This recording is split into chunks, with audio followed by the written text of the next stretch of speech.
Assalamualaikum Bem. Sebelumnya aku mau ucapin terima kasih buat kamu yang udah ngeklik video ini. Seperti biasa ya, kali ini aku bakal menceritakan ya sebuah kisah-kisah ya. Bisa itu dari film ya, kisah nyata ataupun ya cerita-cerita yang pastinya nih buat nemenin waktu luang kamu nih. Ini ya, aku bakal ngebawain sebuah cerita ya, atau bisa dibilang sebuah urban legend tentang yang namanya kuyang nih ya. Nah, kalau kemarin nih ya, kamu juga udah mungkin nonton filmnya ya, Kuyang ya. Nah, kali ini aku bakal menceritakan ya versi urban legendnya nih. Dan ya udah deh, nggak pakai babi bu, langsung aja kita ke ceritanya. Beberapa daerah ya yang di Indonesia nih, memang di setiap daerahnya nih punya sebuah kisah-kisah mistis tersendiri atau kepercayaan-kepercayaan ya. Seperti ilmu-ilmu seperti ilmu kebal dan ilmu-ilmu lainnya nih. Nah, salah satunya di daerah Kalimantan nih, di sebuah daerah ya disebut sangat terkenal nih dengan yang namanya kuyang nih. Nah, kuyang tersebut merupakan makhluk yang berwujud kepala manusia dan ya beberapa bagian tubuhnya ya, yang itu biasanya sih kita lihat nih sering melayang-layang gitu ya. Dan dipercaya nih ketika malam hari ya, menurut cerita urban legendnya, di malam hari ini si kuyang ini ya, yang berbentuk kepala dan bagian dalam tubuh manusia ini ya, itu berterbangan ya mencari mangsanya, yaitu mencari darah perempuan hamil ataupun perempuan yang baru melahirkan. Dan dari mana semua ini berasal? Mari kita tarik ke belakang ya. Di zaman dahulu ya, di sebuah desa, hiduplah seorang anak perempuan ya, dan namun sayangnya anak perempuan ini memiliki kekurangan ya.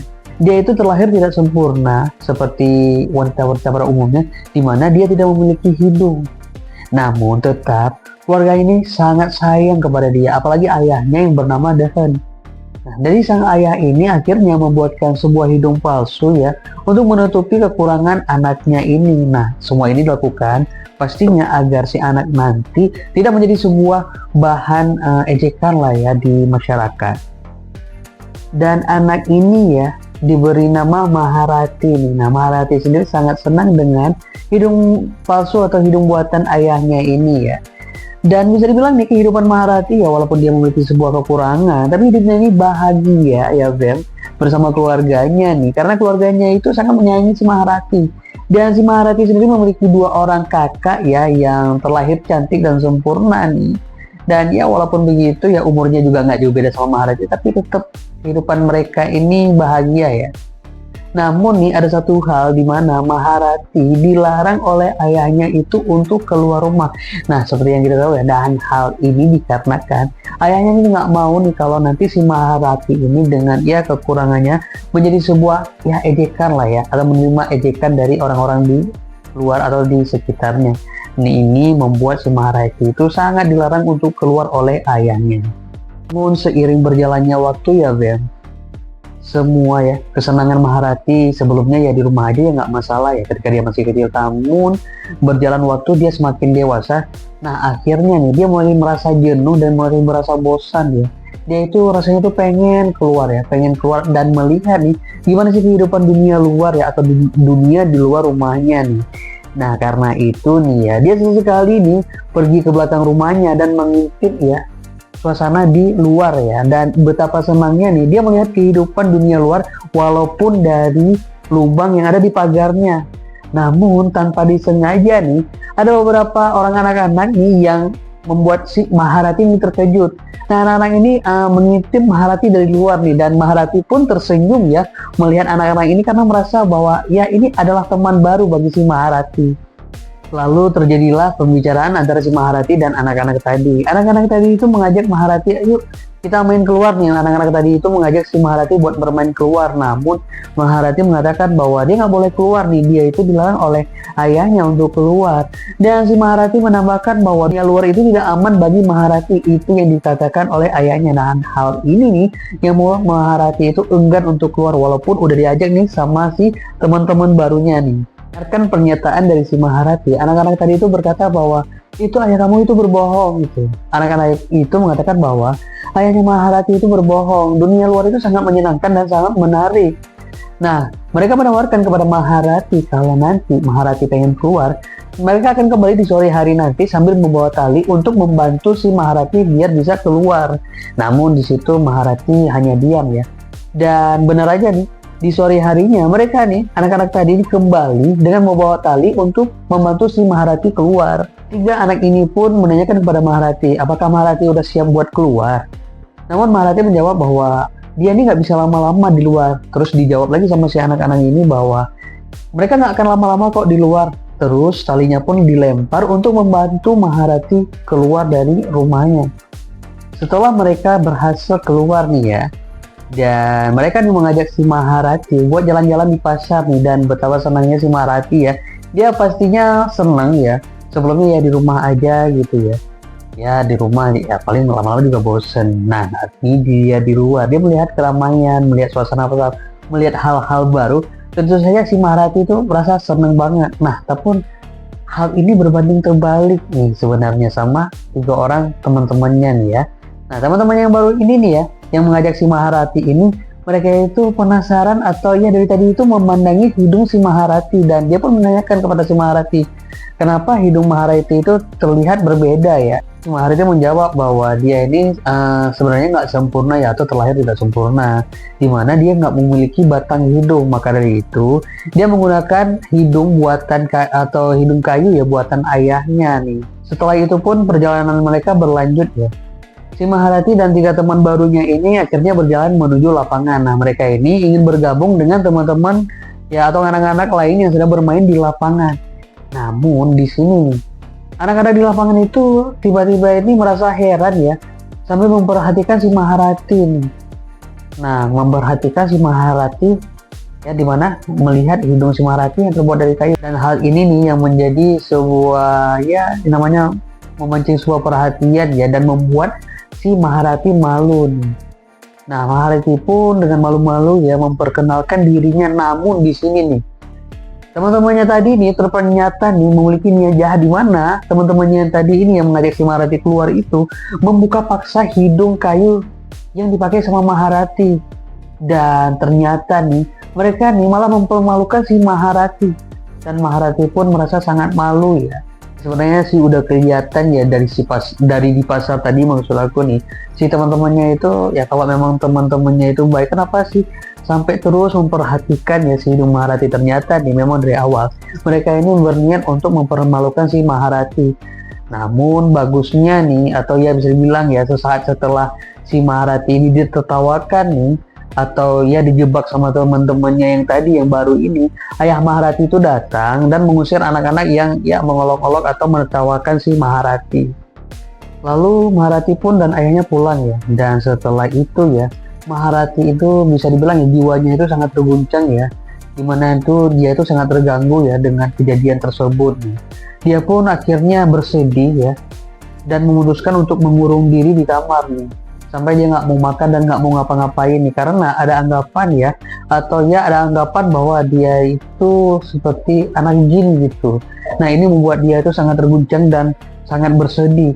Namun keluarganya pun terus memberikan dukungan ya, memberikan support dan membujuk si Maharati agar dia mau kembali ceria. Akhirnya pun setelah dibujuk oleh keluarganya, Maharati pun mau kembali keluar dan dia tidak terlalu bersedih lagi ya. Tetapi nih si Maharati itu merasa atau menyimpan rasa dendam nih kepada teman-teman barunya tadi, yang dia rasa dia udah dijebak dan dipermalukan. Nah, ini dendam si Maharati kepada tiga anak tadi nih. Namun cerita pun berlanjut ya, entah kenapa nih ya, anak-anak tadi ini rupanya masih nih itu mengintip si Maharati dari pagar belakang. Maksudnya mereka ini ya mungkin ya sekali kayak ngelihat-lihat kayak gitu ke dalam ya, mencari si Maharati nih, dan si Maharati pun tahu nih dengan hal tersebut.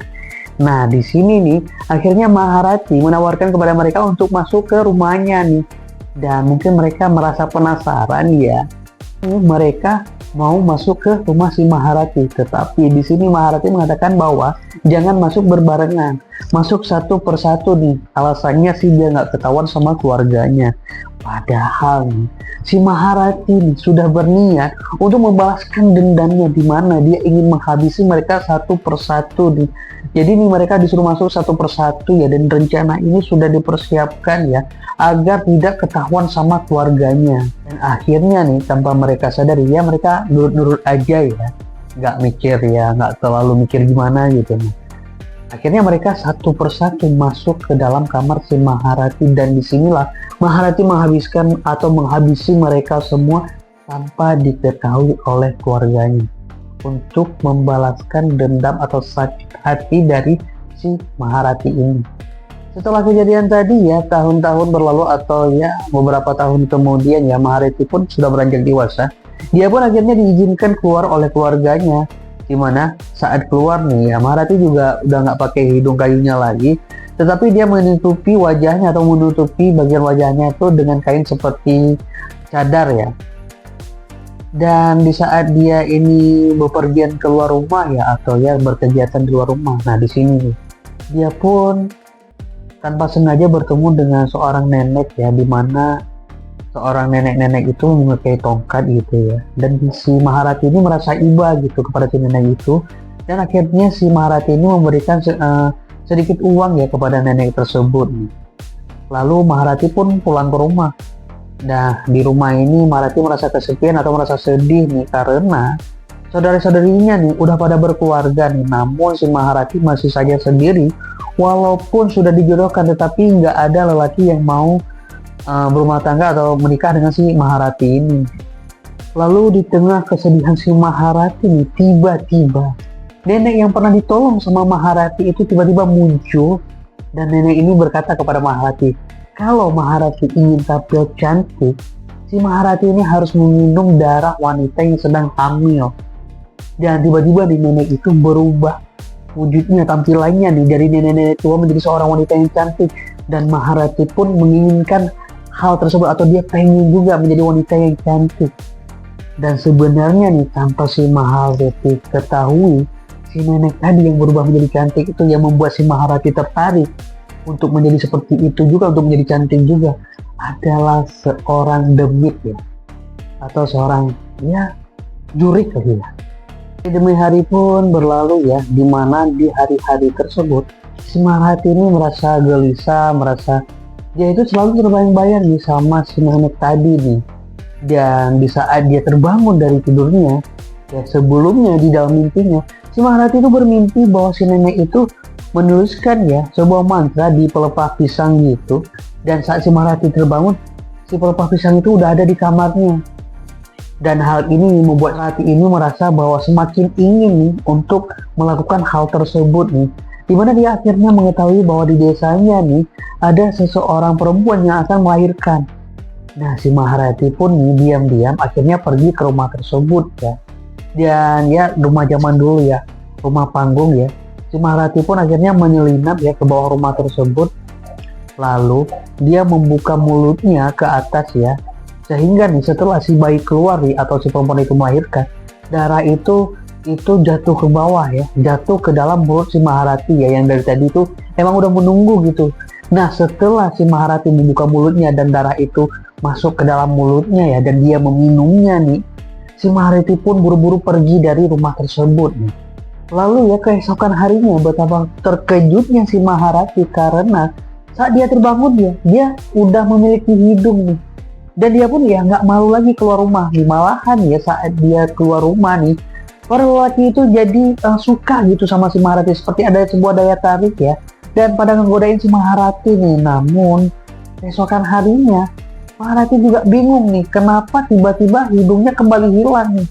Lalu si nenek tadi ya, atau si dedemen itu mengatakan kepada Maharati, sebaiknya kalau Maharati itu pengen kecantikannya itu terus-terusan atau ya terus cantik gitu ya, Maharati itu harus melakukan sesuatu yang ini sih lebih ekstrim daripada minum darah tadi ya, dimana Maharati disuruh ya oleh si nenek tadi atau si demit tadi nih untuk makan anak bayi. Dan ya apa mau dikata ya, Maharati sepertinya emang udah nggak tahan lagi nih, dia pengen terlihat cantik gitu ya. Akhirnya dia memutuskan untuk mencari bayi di desanya, dan dia culik bayi tersebut dan dia bawa kabur ke hutan nih. Dan sampai di hutan ya, bayi itu ya nggak usah diceritain lagi lah ya, Dan hal ini nih terus terjadi ya, menyebabkan nih suasana di desa itu sudah nggak kondusif ya. Para warga ini udah merasa cemas ya dan bertanya, ini kenapa, kira-kira kenapa ya? Dan hal ini menciptakan kepanikan sehingga nih akhirnya para warga yang resah ya itu melakukan ronda ya untuk menjaga keamanan desanya dan mencari tahu nih kira-kira siapa sih penculiknya nih. Dan di suatu malam nih ya, para peronda ya, atau para penjaga akhirnya nih berhasil ya menangkap si Maharati yang mencoba kabur nih ya.